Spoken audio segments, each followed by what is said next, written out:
आपको भगवान तो मिलेंगे ही मिलेंगे, लेकिन आपको भीतर से, जिसको आज की भाषा में कहते हैं ना पॉजिटिव एक अनुभव, वो आपको मंदिर में जा कर के मिलता है। देखिए क्या होता है, जब एक जगह बैठ कर के 10 लोग बुराइयां करते हैं तो वहाँ के जो एटम्स हैं, जो एटमॉस्फेयर है, वो नेगेटिव बन जाता है। उसमें से एक अवतार बुद्ध है, विष्णु जी के, भगवान विष्णु के 24 अवतारों में से एक अवतार भगवान बुद्ध है। लेकिन शास्त्र कहते हैं कि कुछ अवतार जो कृष्ण के हैं, नारायण के हैं, वो एक टाइम पीरियड, उस समय जो युग की, उस टाइम की आवश्यकता होती है, सिर्फ उतने पीरियड के लिए। जैसे महात्मा बुद्ध, उस समय जो कुछ अद्वैतवाद, द्वैतवाद, इसमें जो झगड़ा हुआ, उसके लिए महात्मा बुद्ध ने अवतार ग्रहण किया। अब वो फिलॉसफी जो है बुद्ध की, वो उस टाइम पीरियड के लिए बहुत अच्छी थी, क्योंकि उसी समय के लिए भगवान ने अवतार लिया बुद्ध रूप में। वो हमेशा के लिए नहीं हो सकती। ऐसे हमारे भागवत में कई सारे अवतार हैं जो किसी किसी समय के लिए लिए जाते हैं। तो महात्मा बुद्ध उस समय आए और उन्होंने लोगों की भ्रांतियों को ख़त्म किया।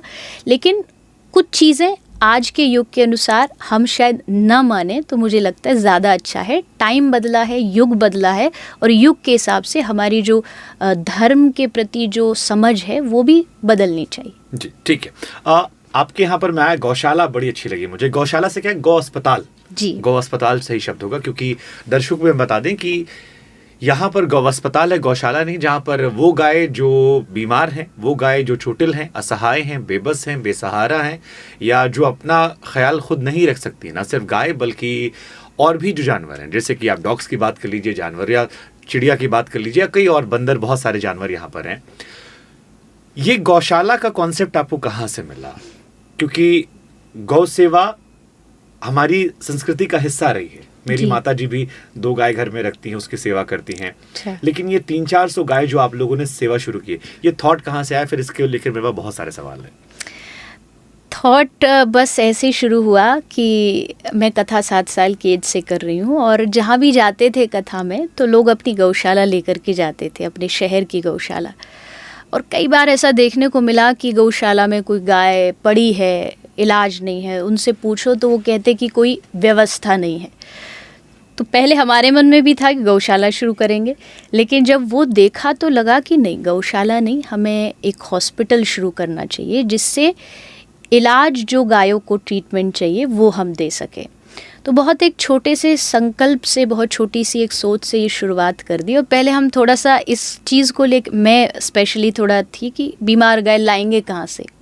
पर जब ये हॉस्पिटल शुरू हुआ, नॉलेज बढ़ी, तो देखा कि गायों में तो इतनी सारी बीमारियां हैं, रोड पर एक्सीडेंट में पड़ी हैं, पैर टूटे पड़े हैं। आप लोग, क्योंकि जितना मैंने बजट पूछा, काफ़ी पैसा खर्च होता होगा इसमें, तो कैसे आप लोग इसमें विशेषकर जो भी कथा से धनराशि आती है, वहाँ आवाहन किया जाता है लोगों से कि हम एक अस्पताल चला रहे हैं, वहाँ जो भी लोग दान राशि अपनी देते हैं, उससे इस पूरे अस्पताल का, हॉस्पिटल का खर्चा चलता है। जी, तो गौरक्षक, मैं भी प्रधानमंत्री जी को सुन रहा था, शायद 1 साल पहले का स्टेटमेंट था कि गौरक्षा के नाम पे कई लोग वो असली गौरक्षक नहीं है।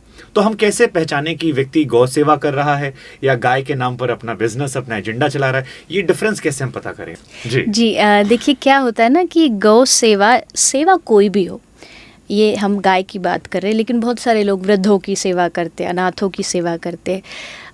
2 तरीके की सोच होती है। एक ये सोच होती है कि इससे हमको कुछ फ़ायदा हो, कुछ लाभ हो, और ऐसे लोग हैं, दुनिया में हैं, जो शायद सेवा तो कर रहे हैं लेकिन उनकी कुछ इच्छा होती है। मैं उसको भी गलत नहीं मानती। मुझे ऐसा लगता है कि इस दुनिया में लोग बिज़नेस कर रहे हैं, शराब का बिजनेस कर रहे हैं, क्यों? क्योंकि उनको पैसा चाहिए, और उससे क्या दे रहे हैं? लोगों को हानि दे रहे हैं, परेशानियाँ दे रहे हैं। वैसे मैं इस बात के समर्थन में नहीं हूँ कि आप सेवा किसी लालच से करो। मेरा सवाल जो मुख्यतः मेरे जहन में आ रहा है वो ये आ रहा है, गौ सेवा के नाम पर इंसान का कत्ल कर देना, ये चर्चा बहुत ज्यादा चली इस बीच में कि शक के आधार पर कत्ल कर दिया गया, और ये एकदम गलत है। ये एकदम गलत है, क्योंकि हरियाणा में तो हमने महीनों तक विवाद देखा। बिल्कुल, मैं उसका बिल्कुल समर्थन नहीं करती। अगर आप एक गौसेवक कौन होता है? जिसके हृदय में वात्सल्य हो, करुणा हो। अगर वही आपके हृदय में नहीं है और आप बिना किसी सबूत के, बिना किसी प्रूफ के आप जाते हैं और जाकर के किसी इंसान को मार देते, तो आप सेवक कभी नहीं हो सकते। अगर आपके भीतर क्रोश है तो उसके लिए आप सरकार तक जाइए, बड़े अफसरों तक जाइए, उनसे निवेदन करिए यहाँ गलत हुआ है, इसको ठीक करिए। लेकिन आप खुद कानून को हाथ में ले लेते और आप मारना शुरू कर देते, ये एकदम गलत है। आप ऐसा करके कभी एक सच्चे गौ सेवक नहीं हो सकते। आप गौ सेवक बनना चाहते तो आप गौ की माता की सेवा करिए, और कहीं कोई गाय पे कष्ट कर रहा है तो प्रशासन के पास जाइए। ऐसे ही कथावाचकों को लेकर सवाल आता है मन में, यूथ के मन में आता है कि कैसे पहचाने कि ये कथावाचक जो है ये वाकई में धर्म पर समर्पित है, या ये जो है ये जैसे बाबाओं में कई बार आता है कि ढोंगी बाबा आ गए या कई सारे बाबा, तो ये भी एक छोटा सा कॉन्सेप्ट आता मन में। तो देखिए, या तो वो ढोंगी होगा या बाबा होगा, ये दोनों चीज साथ नहीं हो सकती। पहचानने के लिए हमारे शास्त्र ने संत की महिमा बताई है, संत के जो गुण है वो बताए हैं। भागवत में लिखा है, तितिक्षवः कारुणिकाः सुहृदः सर्वदेहिनां अजात शत्रवः शांत साधव साधुभूष। साधु के आभूषण है कि वो जब भी होगा वो सहनशील होगा, वो शांत होगा, वो उसका कोई शत्रु, अजात शत्रवः शांत। लेकिन क्या है ना, समाज आजकल धोखा इसलिए खा रहा है क्योंकि वो संतों के पास चमत्कार के लिए जा रहा है। अगर सिर्फ चमत्कार के लिए जाएगा तो हमेशा धोखा खाएगा। आप दूसरे संतों को सुनती हैं? बिल्कुल, संतों के कारण जीवन है। किसे सुनती हैं आप? मैं, हमारे ब्रज में बहुत अच्छी संत है, मैं बहुत श्रद्धा रखती हूँ पूज्य श्रद्धेय श्री बापू के प्रति, मुरारी बापू जी। तो उनके भावों को, और हमारे ब्रज में बहुत संत है उनको मैं, प्रेमानंद बाबा जी महाराज, तो ये सच्चे संत है, इनको किसी से कोई आशा नहीं है, कोई भाव नहीं है। सुनती हैं आप? बिल्कुल, मैं उनका सम्मान करती हूँ। क्या नजरिया आपका उनको लेके? वो धर्म का प्रचार कर रहे हैं, धर्म का प्रचार जो भी करता है वो मेरे लिए प्रणाम के योग्य है। मैं उनका पूर्ण हृदय से सम्मान करती हूँ। उनके पास सिद्धि है या जो भी, क्योंकि मेरा कभी उनसे 1-to-1 मिलना नहीं हुआ, लेकिन जितना उनके बारे में सुना है कि वो एक बहुत अच्छे स्वभाव के धनी हैं, मैं उसका सम्मान करती हूँ। चित्रलेखा जी, मेरे जहन में एक सवाल आता है कि राम राम, जय सिया राम, सीता राम, या फिर जय श्री राम, क्या ये सब एक है, या एक होकर भी अलग अलग भाव हैं और अलग अलग तरीके से इनकी भावनाएं हैं? देखिए, हाथी तो एक ही है, पर आँख पर पट्टी बांध करके छुओगे तो किसी को उसका पाँव खंबे बराबर नजर आएगा, किसी को उसकी सूंड नजर आएगी। राम तो राम है, राम हम सबके आराध्य है, हमारी पहचान है, और वही जब एक शक्ति के साथ जुड़ जाते हैं तो वो सिया राम बन जाते हैं। लेकिन आप किस दृष्टि से राम को देख रहे हो? एकम सद सप्रा बहुधा वदंती, मतलब सत्य एक ही होता है, लेकिन आप किस एंगल से उसको देखते हो उस पर डिपेंड करता है। जय श्री राम जी, ये जो एक नया नारा, कई लोगों को ये लगता है कि ये सनातनी नहीं है, कट्टरवादी नारा है, आप इत्तेफाक रखती हैं? लोग कट्टरवादी बना देते हैं।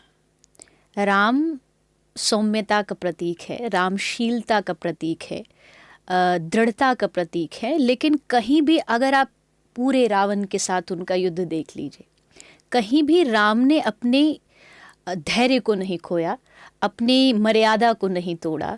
अगर कोई आज उनके नाम से मर्यादा भंग को ये कहता है कि मैं जय श्री राम का नारा इसलिए लगा रहा हूँ ताकि मैं अहिंसा को बढ़ावा दे सकूं, वो गलत है। नहीं, ये सामने वाले कहते हैं। आजकल एक आरोप लगना शुरू हुआ है कि जो लोग जय श्री राम का नारा लगाते हैं वो कट्टर हिंदूवादी हैं, जबकि गांव देहात में जो ओरिजिनल नारा है वो जय सिया राम या सीता राम, या जो जैसे आप वृंदावन में तो आप राधे राधे कहती हैं, आप हरिद्वार जाएंगे तो बम भोले जी, तो ऐसे ही गांव देहात में जय सिया राम या सीता राम या राम राम, वो कहते हैं कि जो ये जय श्री राम आया है ये थोड़ा सा वो कट्टर हिंदू वाला, जो हिंदुओं को जगाने आए हैं। तो जागने में मुझे नहीं लगता इसमें कोई दोष है। अगर किसी के प्रति जय श्री राम कहने से अगर किसी की हिंदुत्व जाग रहा है, किसी की सनातनी भावना जाग रही है, तो बहुत अच्छी चीज़ है कि आप सोए हुए किसी व्यक्ति को जगा रहे हो जय श्री राम बोल करके। ये कोई आरोप लगा रहा है कि जय श्री राम बोलना या उससे हिंसा को जोड़ना, ये गलत है। तो हिंदुओं को जगाने की ज़रूरत है, क्योंकि आजकल कैंपेन बहुत चलते हैं कि हिंदुओं को जगाना है। बिल्कुल, मुझे ऐसा लगता है कि कुछ चीज़ें जो हिंदू, चलो आप प्रश्न आपका हिंदू है, लेकिन कहीं ना कहीं जो मानव समाज है वो अपने रास्ते से भटक रहा है।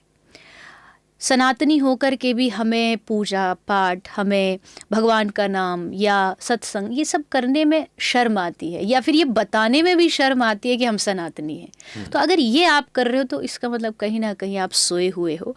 और हमारी परंपरा कहती है उठो जागो हरि शरण चलो, तो जगाने की बहुत आवश्यकता है। आज का युग ऐसा है कि आज नहीं जागे तो फिर बाद में पछतावा होगा, और जब तक पछतावे तक पहुँचेंगे बहुत सारी चीज़ें हमसे छूट चुकी होगी।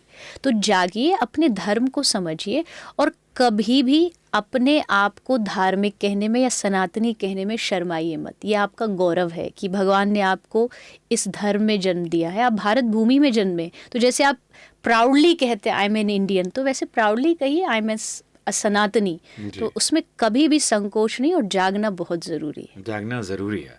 मेरे जहन में फिर एक सवाल और आता है, जैसे हम क्रिश्चियंस को देखते हैं, या हम सिख कम्युनिटी को देखते हैं, या हम मुस्लिम कम्युनिटी को देखते हैं, वो अपनी रिलीजियस प्रैक्टिस बहुत ही प्राउडली करते हैं और खुलकर करते हैं। हाँ जी। आपकी बात से मुझे लगा कि शायद आपने भी एहसास किया कि हमारे यहाँ शायद कई लोग ऐसे हैं जो शर्माते हैं, संकोच करते हैं। आपको लगता है ऐसा? आप तो तमाम जगह कथा करती हैं।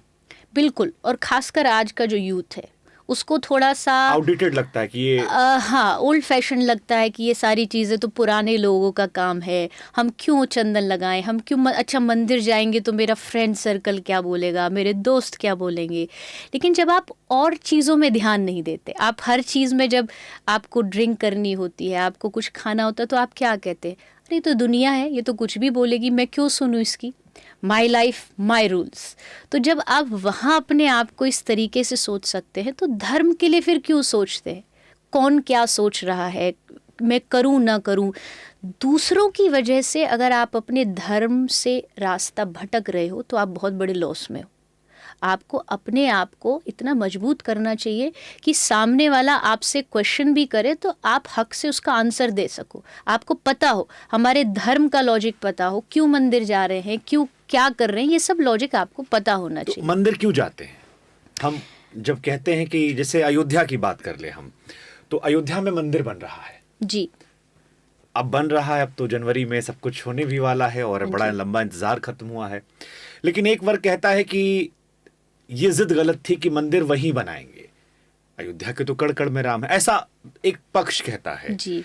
कई नेताओं ने भी कहा कि राजा राम उस जगह नहीं जहां पर तोड़कर बनाया गया हो।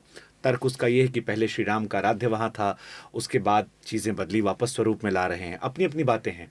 लेकिन फिर वही सवाल मेरे जहन में आता है कि मंदिर जाने की जरूरत क्या है? ये सवाल अगर कोई आपसे पूछे तो कैसे आप उसे बताओगी? क्योंकि थॉट ये भी है, हम आपने कहा कि बस में जा रहे हो याद कर लो, मन में याद कर लिया, यहाँ बैठे याद कर लिया, कड़ में राम है, हर जगह राम है, तो फिर अलग से मंदिर क्यों जाए किसी भी भगवान के? बहुत सिंपल सा लॉजिक है, हवा सब जगह है, कण कण में है। लेकिन अगर स्पेशली आपको अपने गाड़ी के टायर में हवा डालनी हो तो आपको एक स्थान पे जाना पड़ता है, एक जगह पर जाना पड़ता है। तो मंदिर भी वो जगह है जहाँ 100% कन्फर्म है कि आपको भगवान तो मिलेंगे ही मिलेंगे, लेकिन आपको भीतर से, जिसको आज की भाषा में कहते हैं ना पॉजिटिव एक अनुभव, वो आपको मंदिर में जा कर के मिलता है। देखिए क्या होता है, जब एक जगह बैठ कर के 10 लोग बुराइयां करते हैं तो वहाँ के जो एटम्स हैं, जो एटमॉस्फेयर है, वो नेगेटिव बन जाता है। सेम उसके ऑपोजिट, अगर 10 लोग एक जगह बैठ कर के भगवान की बात कर रहे हो या भगवान का नाम ज़ोर ज़ोर से बोल रहे हो, तो वहाँ के पत्ते पत्ते में, पत्थर पत्थर में एक पॉजिटिव वाइब्रेशन आ जाती है। अगर आप वहाँ जाओगे तो आप क्या फील करोगे? एनर्जी फील करोगे, आप वाइब्रेशन फील करोगे। तो मंदिर जो है वो एक प्रकार का सकारात्मक माहौल है। वो आप, जैसे कोई व्यक्ति बहुत परेशान हो, रोता हुआ हो, लेकिन जब वो मंदिर जाता है और सामने खड़े भगवान को देखता है, हाथ जोड़ता है, तो उसको लगता है कोई उसके साथ खड़ा है। क्या आया? पॉजिटिव थॉट्स आए, पॉजिटिव विचार आए। तो मंदिर न जाना, ये तर्क देना कि भगवान तो घर में भी है, भगवान तो कण कण में भी है, मुझे लगता है ये पागलपन है। क्योंकि ये जगह आपको बाहर से भी, साइंस भी कहती है, साइंस प्रूफ कर चुके इस बात को कि एक जगह पर जो व्यक्ति जो करता है वो वहाँ के वातावरण में घुल जाता है। तो आज के जो यूथ है, जो समझता है कि ये सब पुराने ज़माने का काम है, ये ऐसा नहीं है। वहाँ जाएंगे आप तो अपने विचारों में आप बदलाव, चेंज महसूस करेंगे।